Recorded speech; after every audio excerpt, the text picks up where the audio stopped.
नमस्कार मित्रों, इससे पहले जो हमने पढ़ा वो पढ़ा था स्वर संधि का प्रकार था तीसरा वृद्धि संधि। और वृद्धि संधि के बाद बढ़ रहे हैं यण संधि की ओर। यण संधि देखें, इसकी एक ट्रिक निकल के आती है यण संधि की। आधे वर्ण के बाद ये और वे आए और बीच में त्रय आए तो यण संधि होती है, ध्यान रहे। तो देखते हैं आगे नियम की ओर बढ़ रहे हैं। छोटी ई और बड़ी, छोटा ऊ और बड़ा ऊ, छोटी री और बड़ी री,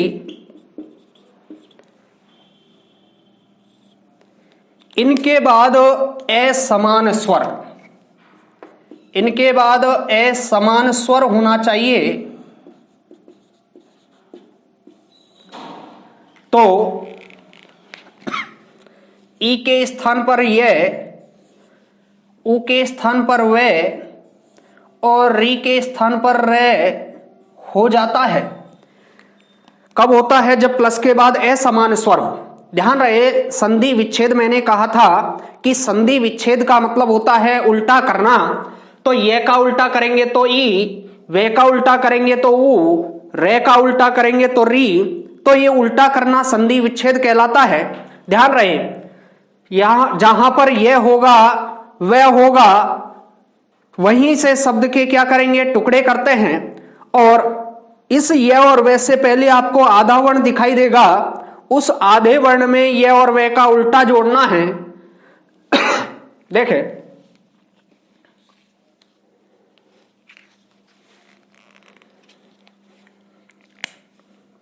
ये का उल्टा ई, वे का उल्टा ऊ, रे का उल्टा री। वैसे ट्रिक निकल के आती है यण संधि की कि आधे वर्ण के बाद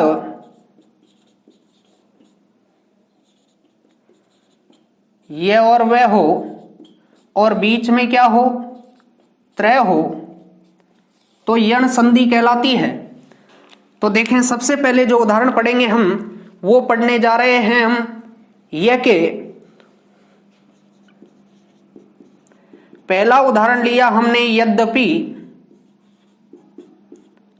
दूसरा उदाहरण है आपका न्यून, तीसरा उदाहरण लिया हमने अत्यधिक, चौथा उदाहरण है अत्यल्प। यहां पर देखेंगे आधे वर्ण के बाद ये और वे है क्या? यहां पर देखा उदाहरणों में हमको आधे वर्ण के बाद ये दिखाई दे रहा है। और ध्यान रहे, ये का क्या करें? उल्टा करें, ई होता है। और ई को किस में जोड़े? आधे में जोड़े। यद्यपि का संधि विच्छेद यदि प्लस अपि, न्यून का नी प्लस ऊन, उसी प्रकार अत्यधिक का अति प्लस अधिक, उसी प्रकार अत्यल्प का अति प्लस अल्प।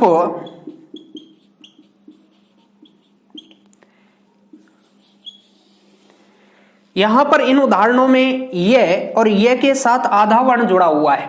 उस आधे वर्ण में आप को ये का उल्टा जोड़ना है। ये का उल्टा होता है ई को आधे में जोड़ेंगे और ये में जो स्वर मिला हुआ है उसको बाहर निकालकर प्लस के बाद लिख दिया जाता है। जैसे यहां से निकाला ए, यहां से ऊ को, यहां से ए को, यहां से भी ए को निकालकर प्लस के बाद लिखा हमने। इसी को हम संधि विच्छेद कहते हैं। उल्टा करना ही संधि विच्छेद कहलाता है। देखें, बढ़ रहे हैं वे के उदाहरणों की ओर।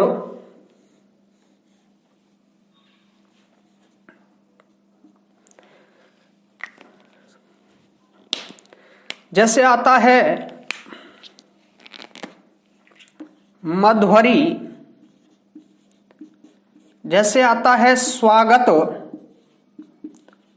जैसे आता है अन्वय, जैसे आता है अन्वीक्षण।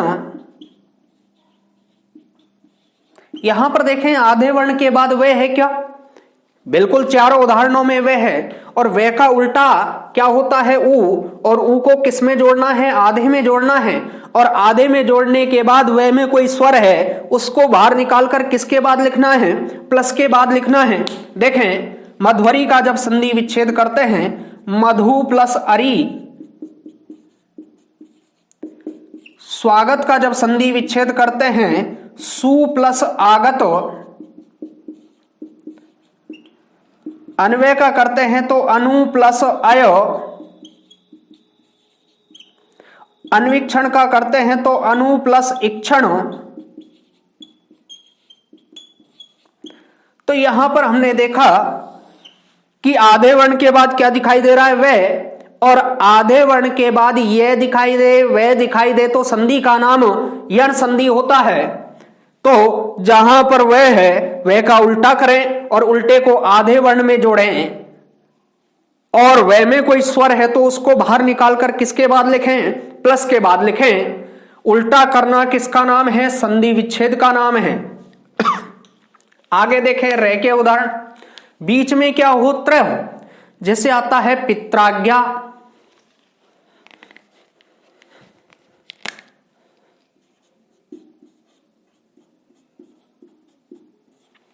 जैसे है मात्राज्ञा,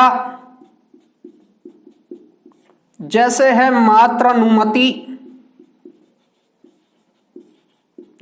जैसे है पितृपदेश। हमने देखा कि इनके बीच में क्या है? त्रय है। और बीच में त्रय कौन सी संधि में आता है? यण संधि में आता है। और त्रय का जो निर्माण होता है वो तय और रे से मिलकर होता है। ध्यान रहे, यहां पर देखा कि रे का उल्टा क्या करना है? री करना है। तो पित्राज्ञा का जो संधि विच्छेद होगा वो पितृ प्लस आज्ञा,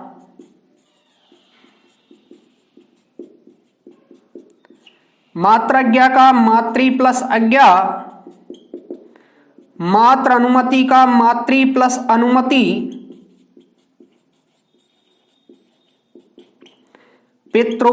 उपदेश का पितृ प्लस उपदेश,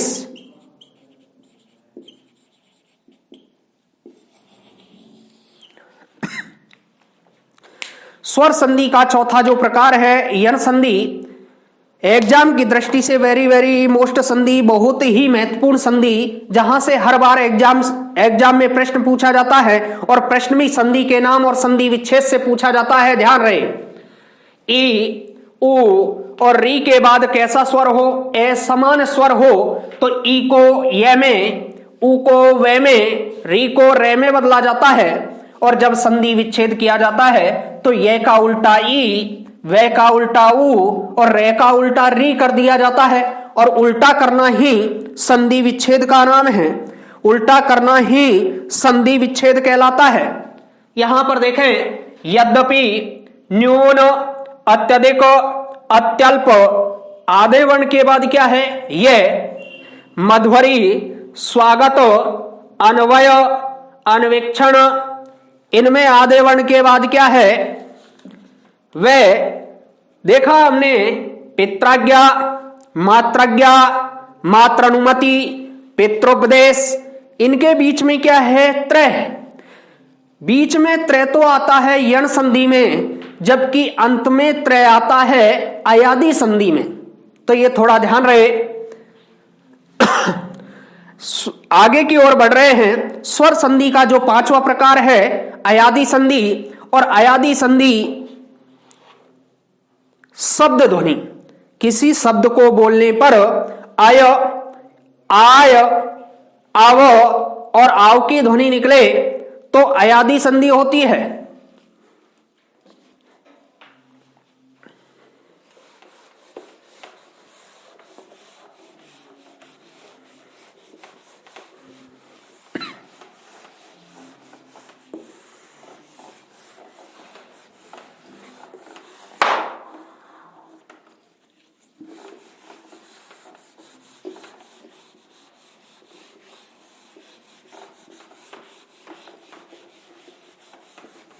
स्वर संधि का अंतिम प्रकार जिसका नाम है अयादि संधि।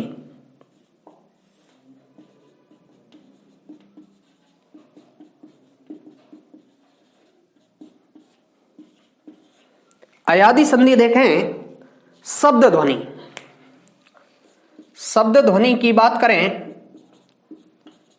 किसी शब्द को बोलने पर उसमें से जो ध्वनि निकले, आय, आय, आओ और आओ की निकले, तो कौन सी संधि होती है? अयादि संधि होती है। देखें, ए, आई, ओ और औ, इनके बाद क्या हो? स्वर हो। तो ए को किसमें? आय में। आई को किसमें? आय में। ओ को किसमें? आओ में। और औ को किसमें? आओ में बदला जाता है। देखिए यहां पर दो जगह तो आपके क्या जुड़ा हुआ है? ए, और दो जगह आपके क्या जुड़ा हुआ है? आ। देखिए यहां पर ए, आई, ओ और औ के बाद क्या हो? स्वर हो। तो ए को आय में, आई को आय में, ओ को औ में और औ को आव में बदला जाता है। और जब संधि विच्छेद करते हैं तो इनका उल्टा कर दिया जाता है, और उल्टा करना ही संधि विच्छेद कहलाता है। जैसे आय की ध्वनि निकलती है तो आय का उल्टा क्या करना है? ए। आय की ध्वनि निकलती है तो आय का उल्टा क्या करना है? आई। औ की ध्वनि निकलती है तो औ का उल्टा क्या करना है? ओ। आव की ध्वनि निकलती है तो आव का उल्टा क्या करना है? औ। और उल्टा करना ही संधि विच्छेद कहलाता है।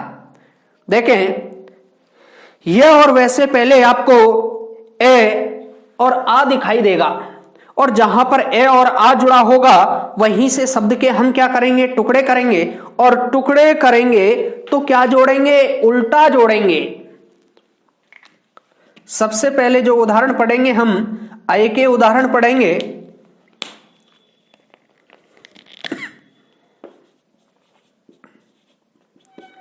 जैसे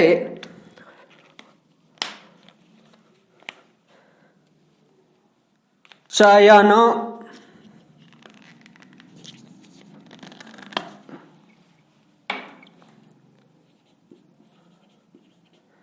जैसे नयन, जैसे जय। यहां पर देखिए इन शब्दों को जब बोलते हैं तो आई की ध्वनि निकलती है, और आई की ध्वनि जब निकलती है तो आय का क्या करना है? उल्टा करना है। आय में आपके ए जुड़ा हुआ है, जहां पर ए जुड़ा हुआ है वहीं से शब्द के क्या करने हैं? टुकड़े करने हैं। और टुकड़े जब करेंगे तो उसमें आय का उल्टा जोड़ेंगे। क्या जोड़ेंगे? ए को जोड़ेंगे। ए को जोड़ेंगे तो क्या बनेगा? चे। और ये में जो स्वर मिला हुआ है उसको बाहर निकालकर किसके बाद लिखते हैं? प्लस के बाद लिखते हैं। क्या बना? चे प्लस अन। उसी प्रकार ने प्लस अन, और उसी प्रकार जय का करते हैं तो जे प्लस ए। यहां पर देखें आय के जो उदाहरण हैं वो देखें आप, नायक, गायक,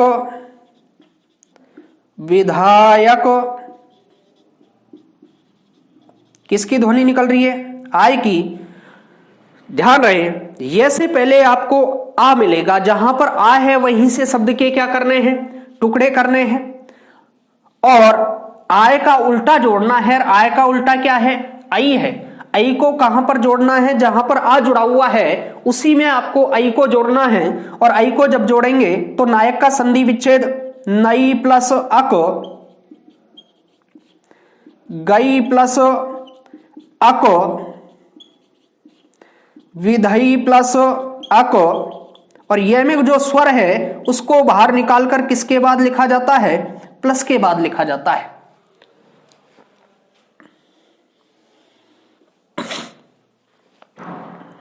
देखिए यहां पर औ के उदाहरण पढ़ने जा रहे हैं। पवन, भवन, पवित्र। यहां पर देखें, इन उदाहरणों को जब बोलते हैं तो औ की ध्वनि निकलती है। और औ की ध्वनि किस संधि में से? अयादी संधि में से। वैसे पहले जहां पर ए जुड़ा हुआ है वहीं से शब्द के क्या किए जाते हैं? टुकड़े किए जाते हैं। और जिसमें ए जुड़ता है उसी में आपको औ का उल्टा ओ को जोड़ना है। पो प्लस अन, और वे में जो स्वर है उसको बाहर निकालकर प्लस के बाद लिखा जाता है। भो प्लस अन, पो प्लस इत्र,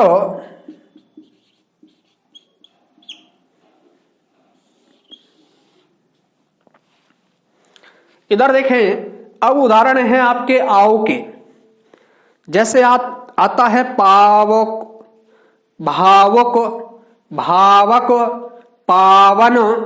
ये उदाहरण जो है आपके किसके ध्वनि निकलती है? आओ की। और आओ की ध्वनि किस संधि में से? अयाधी संधि में से। पावक, भावुक, पावन। जैसे बात करें पावक, किसकी ध्वनि? आओ की ध्वनि। देखें, आओ में वैसे पहले आ है, और आ की जब बात करते हैं हम तो आ जहां पर जुड़ा है वहीं से शब्द के क्या करने हैं? टुकड़े करने हैं। और टुकड़े में क्या जोड़ना है? आओ का उल्टा जोड़ना है। और आओ का जो उल्टा है वो क्या है? औ है। और औ को किस में जोड़ना है? जहां पर आ जुड़ा हुआ है। पौ प्लस अक, भौ प्लस ओको, और वे में जो स्वर है उसको बाहर निकालकर प्लस के बाद लिखते हैं। पौ प्लस अन,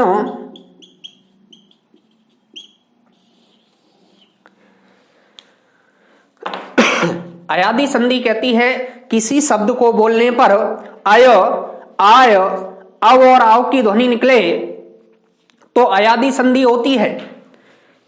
ए, आई, ओ, औ के बाद स्वर हो तो ए को अय में, आई को आय में, ओ को औ में, और औ को आव में बदला जाता है। और जब संधि विच्छेद करते हैं तो इनका उल्टा कर दिया जाता है। उल्टा करना ही संधि विच्छेद कहलाता है। चयन, नयन, जय, इन शब्दों को बोला तो आई की ध्वनि निकली। नायक, गायक, विधायक, इनको बोला तो आई की ध्वनि निकली। पवन, भवन, पवित्र, इनको बोला तो औ की ध्वनि निकली। पावक, भावुक, पावन, इनको बोला तो आओ की ध्वनि निकली। और ये चारों ध्वनियां अयादी संधि में निकलती है। ये जो चारों ध्वनियां हैं आपके किस संधि में? अयादी संधि में। इसका ध्यान रखें।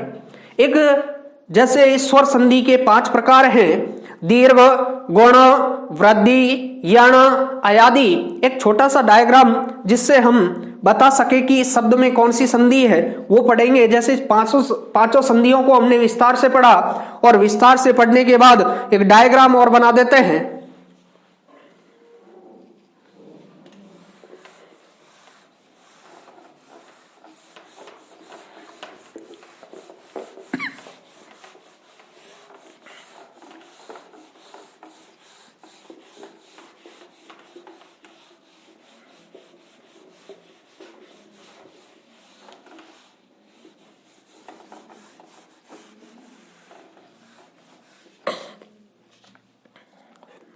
जैसे डायग्राम की बात करें, जैसे हमने संधि का पहला प्रकार पढ़ा है स्वर संधि।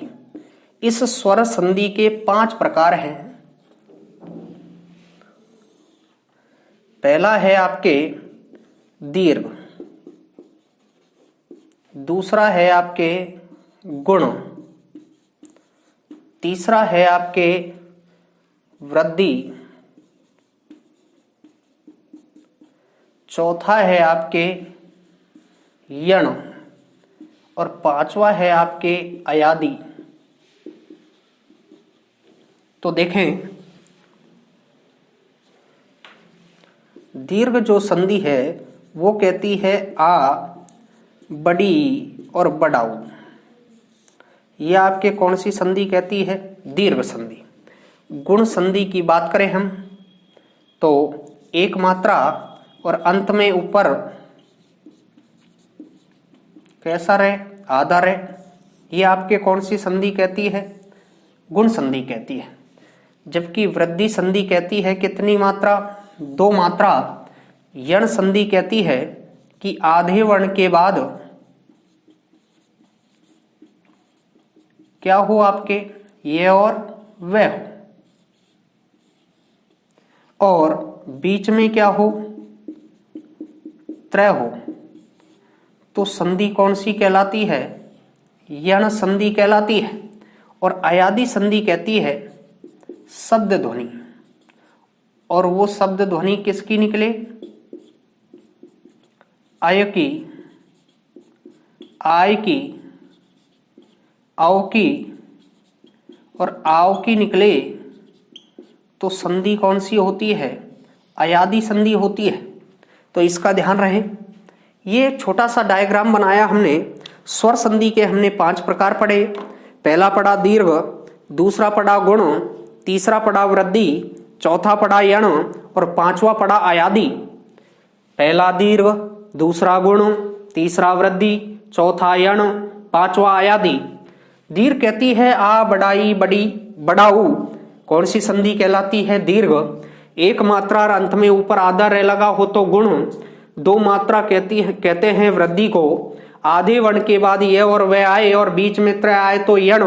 और शब्द ध्वनि, शब्द में से ध्वनि निकले आय, आय, औ और आओ की तो अयादि। इस प्रकार ये छोटा सा डायग्राम हमने पढ़ा। इसी के साथ स्वर संधि आपके समाप्त हुई। तो इससे आगे जो संधि का दूसरा प्रकार है वो है आपके व्यंजन संधि। वो आपके कौन सी संधि है? व्यंजन संधि है। उसको भी विस्तार से पढ़ेंगे, एक एक नियम को पढ़ेंगे कि व्यंजन संधि कहती क्या है। परिभाषा की बात करें व्यंजन की, स्वर के बाद व्यंजन हो, व्यंजन के बाद स्वर हो और व्यंजन के बाद व्यंजन हो तो संधि व्यंजन कहलाती है। देखते हैं।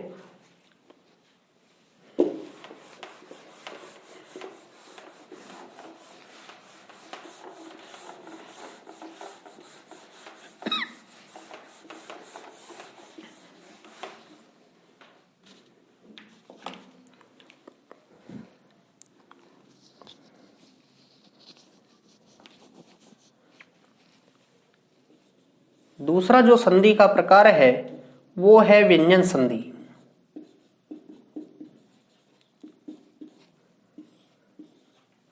देखें, इसका जो पहला नियम है वो देखें के, च, टे, ते और पे। ये सभी वर्गों का पहला वर्ण है। के पहला, च पहला, टे पहला, ते पहला और पे पहला। इसके बाद पांचवा वर्ण आए। कौन सा वर्ण आए? पांचवा वर्ण आए। जैसे के वर्ग का पांचवा है, जैसे च वर्ग का पांचवा है, टे वर्ग का पांचवा है, ते वर्ग का पांचवा है और पे वर्ग का पांचवा है। यदि पांचवा वर्ण हो तो इस पहले को भी किस में बदला जाता है? पांचवे में बदला जाता है। च का पांचवा, यहां पर देखें, टे का पांचवा, ते का पांचवा और पे का पांचवा। कहने का मतलब ये है, ये तो है आपका पहला वर्ण। पहले वर्ण के बाद ये कौन सा वर्ण है? पांचवा वर्ण। तो इस पहले को किस में बदला जाता है? पांचवें वर्ण में बदला जाता है। किस में बदला जाता है? पांचवें वर्ण में बदला जाता है। जैसे उदाहरण के रूप में बात करें, सबसे पहला उदाहरण है वांग्मय। जैसे अगला उदाहरण है सणमास। जैसे बात करें सणमूर्ति। जैसे बात करें उन्नति, जैसे बात करें जगन्नाथ, जैसे बात करें उन्मूलन, जैसे बात करें अम्मय। यहां पर देखें, कहने का मतलब यह है यदि किसी संधि युक्त शब्द में 2 5 के आते हों तो आपके कौन सी संधि होती है? व्यंजन संधि होती है। कौन सी संधि होती है? ये भी 5 और ये भी 5, 55। पहले वर्ण के बाद यदि 5वां वर्ण आता है तो पहले को भी किस में बदला जाता है? 5वें में बदला जाता है। ऐसा हमारे व्यंजन संधि का पहला नियम कहता है। और जब संधि विच्छेद करते हैं तो क्या कर दिया जाता है? उल्टा, 5वें का पहला, इधर भी 5वें का पहला, इधर 5वें का पहला, इधर 5वें का पहला और इधर भी 5वें का पहला।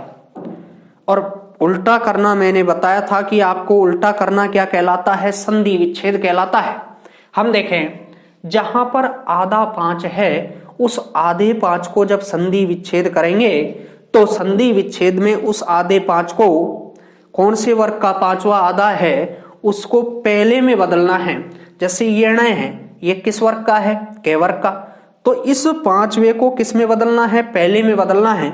और जब पहले में बदलते हैं तो संधि विच्छेद बनता है वाक प्लस मय। इसको पहले में बदलते हैं तो ण किस वर्ग का है? ट वर्ग का। तो ण का पहला क्या होगा? ट होगा। सट प्लस मास, इसको बदलो सट प्लस मूर्ति, इसको बदलो किस वर्ग का है? तय वर्ग का 5वां है। तो न का पहला क्या होगा? तय। उत प्लस नति, इधर देखें जगत प्लस नाथ, इधर देखें उत प्लस मूलन, अप प्लस मय,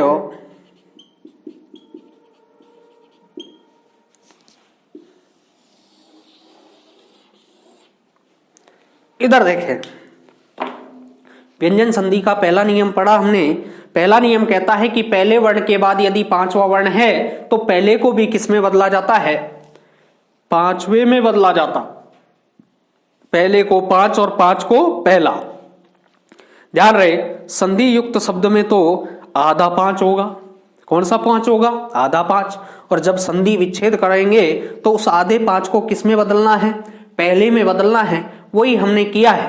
देखें, वांगमय, सणमास, सणमूर्ति, उन्नति, जगन्नाथ, उन्मूलन, अम्मय। ऐसे भी कह सकते हैं यदि संधि युक्त शब्द में 2 5 के आते हों, एक आधा 5 और एक पूरा 5, तो संधि कौन सी कहलाती है? व्यंजन संधि कहलाती है। के, चे, टे, ते और पे के बाद 5वां वर्ण हो तो के को ण में, चे को ण में, टे को ण में, ते को न में और पे को में बदला जाता है। और जब संधि विच्छेद करते हैं तो इन 5 का उल्टा करते हैं तो पहला बन जाता है। ण का पहला के, ण का पहला चे, ण का पहला टे, न का पहला ते और में का पहला पे। तो ये आपके पहला नियम व्यंजन संधि में हमने पढ़ा। इसके बाद दूसरा नियम पढ़ेंगे। तय और दे के बाद यदि लट्टू आए, ले आए, तो तय और दे को भी लट्टू में बदला जाता है, आधे ले में बदला जाता है। तो इस प्रकार लट्टू कितने हो जाते हैं? 2। और 2 लट्टू कौन सी संधि कहलाती है? व्यंजन संधि कहलाती है। 2 लट्टू कौन सी संधि कहलाती है? व्यंजन संधि कहलाती है। तो 3 ही लाइन में हम संधि का नाम बता सकते हैं। एक तो स्वर संधि की लाइन है, एक व्यंजन की पढ़ेंगे, एक विसर्ग की पढ़ेंगे, तो लाइन होती है 3। और 3 लाइनों में हम संधि का क्या बता सकते हैं? नाम बता सकते हैं। अगला नियम पढ़ने जा रहे हैं व्यंजन संधि का। 2 लट्टू कौन सी संधि कहलाती है? व्यंजन संधि कहलाती है।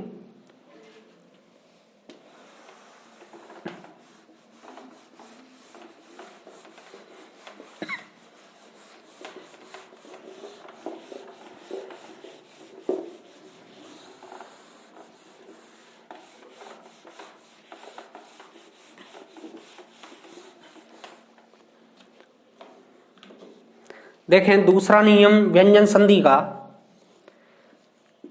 तय और दय के बाद यदि लय हो तो तय और दय के स्थान पर आधा लय हो जाता है, ऐसा हमारे दूसरा नियम कहता है। और आधा लय और पूरा लय मिलकर दो लय हो जाते हैं, और दो लय कौन सी संधि कहलाती है? व्यंजन संधि कहलाती है। जैसे बात करें हम उदाहरण की, जैसे उल्लास, कितने लय हैं? दो लय है। बात करें उल्लेख, जैसे बात करें उल्लंघन, जैसे बात करें तल्लीन,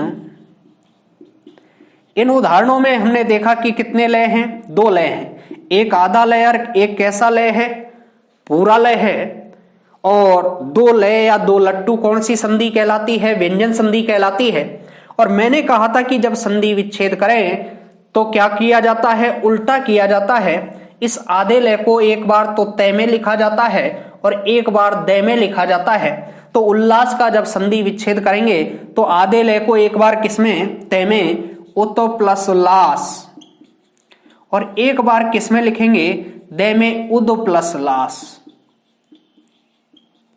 उसी प्रकार उल्लेख की बात करें, उत प्लस लेख और उद प्लस लेख। उसी प्रकार उल्लंघन की बात करें तो उत प्लस लंघन और उद प्लस लंघन। उसी प्रकार तल्लीन की बात करें तो तत् प्लस लीन और एक बनता है तद प्लस लीन। तो ये ध्यान रहे, व्यंजन संधि का जो दूसरा नियम है वो है आपके कि तय और दय के बाद यदि लय आए तो तय और दय को भी आधे लय में बदला जाता है। आधा लय और पूरा लय, तो लय कितने हो गए? दो। और दो लय कौन सी संधि कहलाती है? व्यंजन संधि कहलाती है। दो लट्टू कौन सी संधि कहलाती है? व्यंजन संधि कहलाती है। ये अवश्य ध्यान रखें।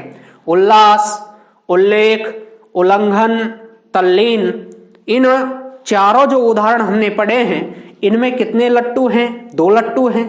कितने लय हैं? दो लय हैं। और दो लय कौन सी संधि में आते हैं? व्यंजन संधि में आते हैं। आधे, जहां पर आधा लय जुड़ा है वहीं से शब्द के क्या करें? टुकड़े करें। और आधे लय को दो में बदलना है, एक बार तो तय में और एक बार दय में।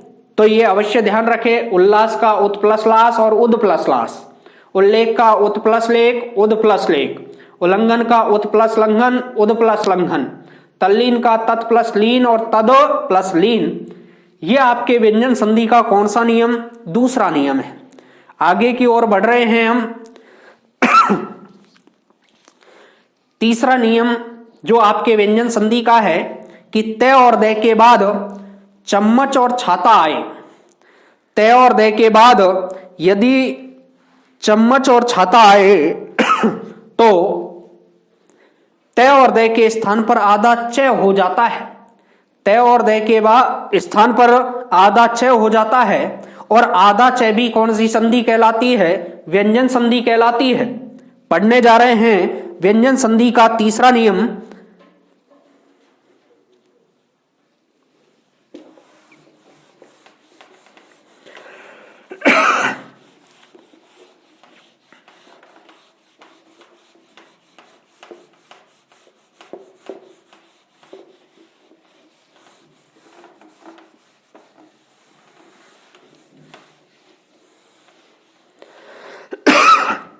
देखें, व्यंजन संधि का जो तीसरा नियम है वो देखें, तय और दय के बाद चय और छय हो। तो चय और छय में देखें कि पहला वर्ण कौन सा है? चय है।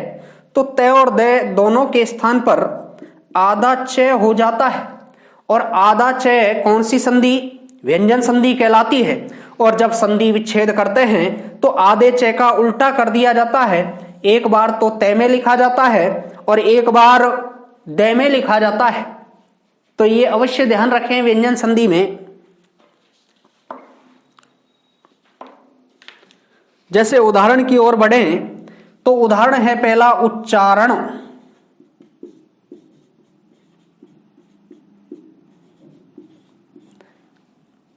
शरश्चंद्र,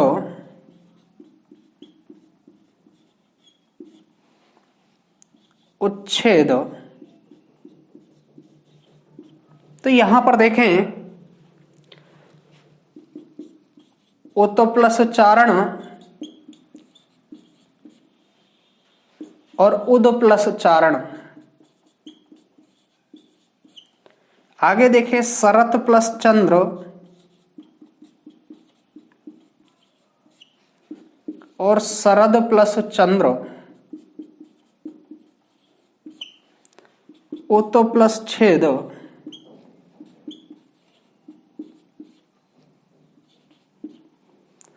उद प्लस छेद।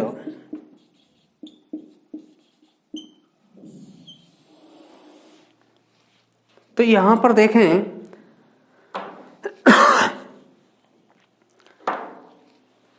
तीसरा नियम है तय और दे के बाद चम्मच और छाता हो, तो तय और दे को किस में बदला जाता है? आधे च में बदला जाता है। आधा च कौन सी संधि कहलाती है? व्यंजन संधि कहलाती है।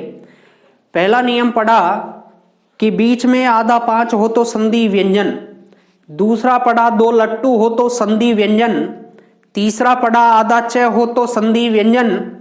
अगला पढ़ेंगे तय और दे के बाद जलेबी और झंडा जय और झय हो तो दोनों के स्थान पर आधा जय हो जाता है, तो संधि व्यंजन कहलाती है।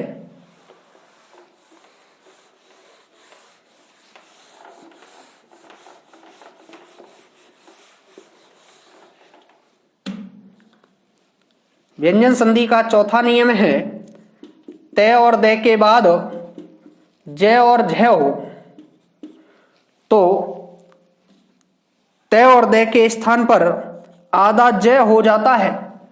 आधा जय तो किस में मिलेगा? संधि युक्त शब्द में। और जब संधि विच्छेद करते हैं तो आधे जय का क्या कर दिया जाता है? उल्टा कर दिया जाता है। उल्टा करना क्या कहलाता है? संधि विच्छेद कहलाता है। क्या कहलाता है? संधि विच्छेद कहलाता है। जैसे बात करें हम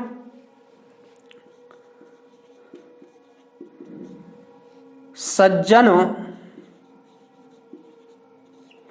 उज्ज्वल, वृहद झंकार,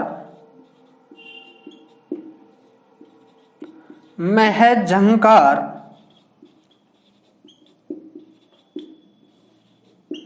तो यहां पर देखें कि संधि युक्त शब्द में आधा जय है क्या, और जहां पर आधा जय है वहीं से शब्द के क्या करने हैं? टुकड़े। और आधे जय को एक बार किसमें? तय में, एक बार किसमें? दे में लिखा जाता है। सज्जन का संधि विच्छेद करें सत प्लस जन, सद प्लस जन, उत प्लस ज्वल और उद प्लस ज्वल, वृहत प्लस झंकार और वृहद प्लस झंकार, महत प्लस झंकार और महद प्लस झंकार। इधर देखें तय और दे के बाद जय और झय हो तो तय और दे को आधे जय में बदला जाता है। आधा जय तो संधि युक्त शब्द में होता है और जब संधि विच्छेद करते हैं तो आधे जय का उल्टा कर दिया जाता है और उल्टा करना ही संधि विच्छेद कहलाता है। इसका अवश्य ध्यान रखें। आधा जय कौन सी संधि कहलाती है? व्यंजन संधि कहलाती है। सज्जन सत प्लस जन, उज्ज्वल उत प्लस ज्वल, वृहत झंकार वृहत प्लस झंकार, महत झंकार महत प्लस झंकार। तो कहने का मतलब यह है, पहला नियम पढ़ा था हमने कि आधा 5 हो, दूसरा पढ़ा था 2 लट्टू हो, तीसरा पढ़ा हमने आधा च हो, चौथा पढ़ा हमने आधा जय हो। कौन सी संधि? व्यंजन संधि कहलाती है। आगे की ओर जब बढ़ते हैं तो आपके च वर्ग हो चुका है, च आ गया, छ आ गया, ज आ गया, झ आ गया। अगला वर्ग आता है ट वर्ग। ट और दे के बाद ट और ठ हो तो तय और दे के स्थान पर आधा टे हो जाता है, और आधा टे कौन सी संधि कहलाती है? व्यंजन संधि कहलाती है।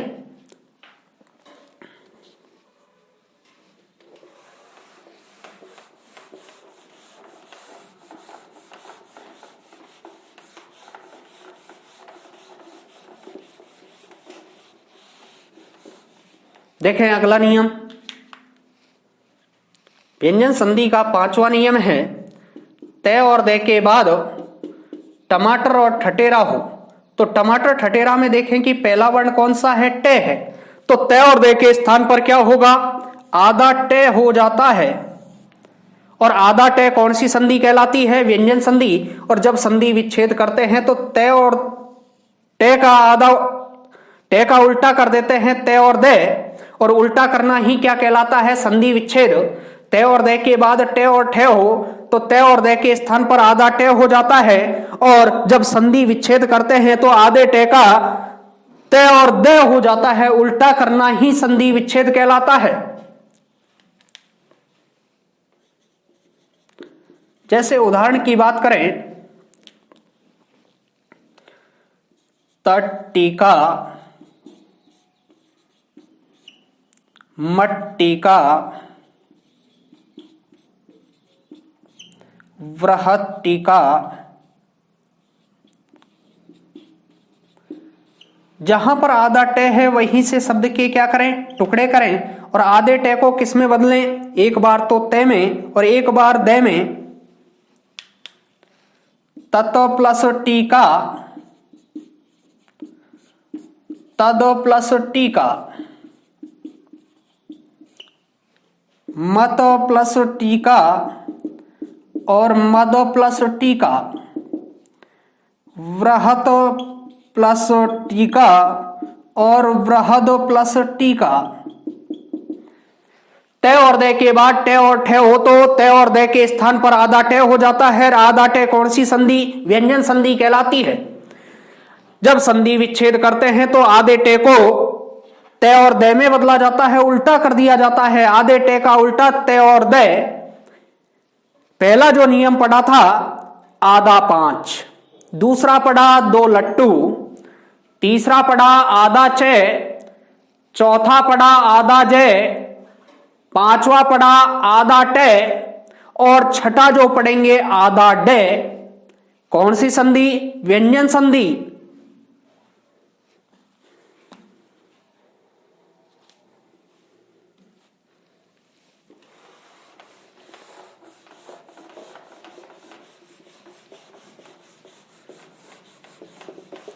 अगला नियम देखें, छठा जो व्यंजन संधि का नियम है वो है तय और दे के बाद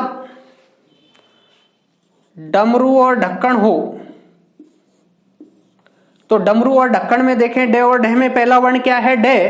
तो तय और दे के स्थान पर आधा डे हो जाता है, और आधा डे कौन सी संधि कहलाती है? व्यंजन। और जब संधि विच्छेद करते हैं तो आधे डे का उल्टा कर देते हैं, और आधे डे का जो उल्टा है वो है आपके तय और दे।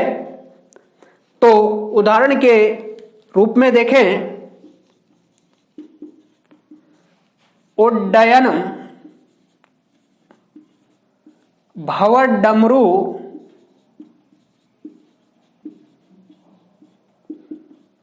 यहां पर देखें जहां पर आधा डे है वहीं से शब्द के क्या करने हैं? टुकड़े। ओत प्लस डयन, भवत प्लस डमरू,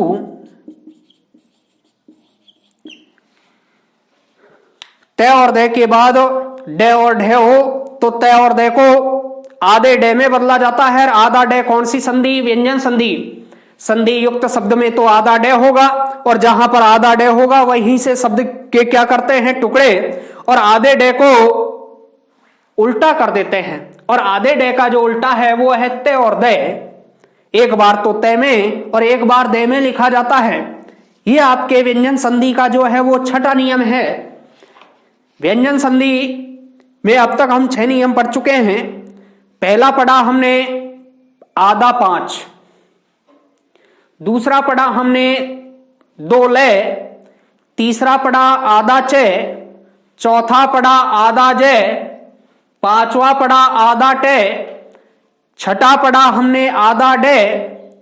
कौन सी संधि व्यंजन संधि कहलाती है? आगे देखें, व्यंजन संधि का जो 7वां नियम है, यदि मैं के बाद कैसे और मैं तक के व्यंजन हो तो मैं को एक बिंदी में या अनुस्वार में बदला जाता है।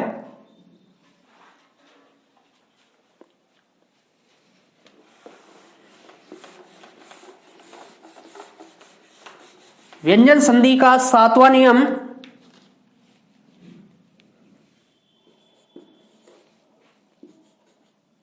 मैं के बाद कैसे और मैं तक के जो आपके 25 व्यंजन होते हैं, यदि ये हों तो मैं को अनुस्वार में बदला जाता है।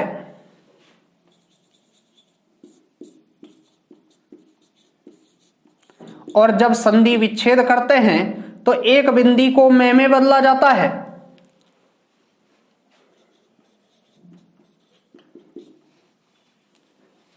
जैसे बात करें हम, सबसे पहले संकल्प, संख्या, संगम, संघर्ष,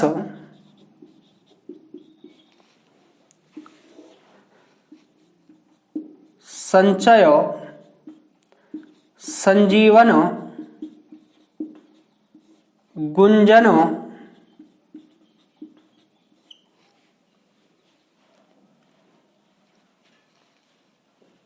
इधर देखें, यहां पर उदाहरणों में क्या लगी हुई है? एक बिंदी। और एक बिंदी कौन सी संधि कहलाती है? व्यंजन। जबकि दो बिंदी विसर्ग संधि कहलाती है। ऐसा संधि युक्त शब्द जिस पर एक बिंदी लगी हो तो संधि का नाम व्यंजन बताना है, और जहां पर एक बिंदी लगी हो वहीं से शब्द के क्या करने हैं? टुकड़े करने हैं। और एक बिंदी को किस में बदलना है? में बदलना है। जैसे सम प्लस कल्प, सम प्लस ख्या, सम प्लस गम, सम प्लस घर्ष, सम प्लस चय, सम प्लस जीवन,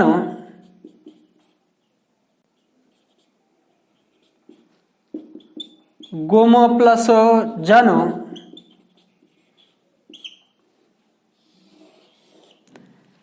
तो यहां पर देखें कि 7वां जो नियम है वो कहता है कि मैं के बाद यदि आपके 25 व्यंजन हो, के वर्ग से लेकर पे वर्ग का जो 5वां वर्ण में है वहां तक हो, कैसे मैं तक हो, तो मैं को अनुस्वार में बदला जाता है, एक बिंदी में बदला जाता है।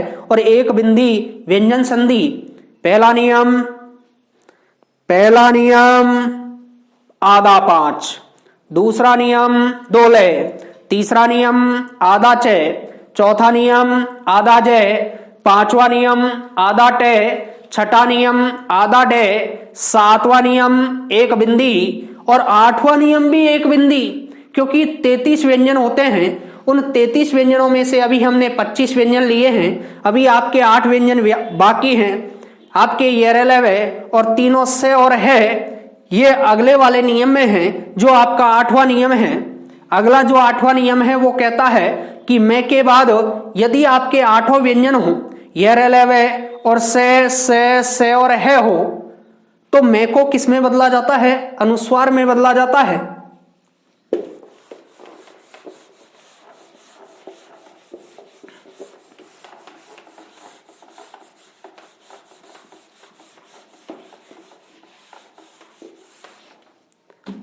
देखें 8वां नियम, मैं के बाद ये रे ले और वे स और है हो, तो मैं के स्थान पर अनुस्वार हो जाता है।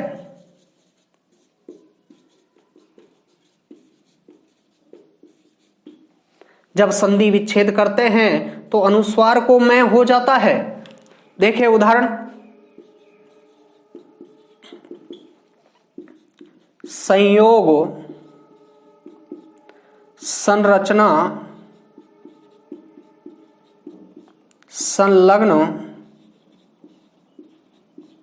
संवत,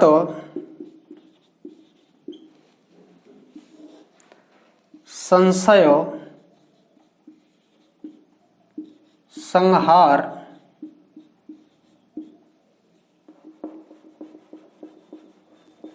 संसर्ग। देखें, जब जहां पर एक बिंदी लगी हुई है वहीं से शब्द के क्या करने हैं, टुकड़े करने हैं। और टुकड़े में एक बिंदी को किस में बदलना है, में बदलना है। सम प्लस योग, सम प्लस रचना, सम प्लस लग्न, सम प्लस वत, सम प्लस सय, सम प्लस हार, सम प्लस सर्ग। तो यहां पर देखें,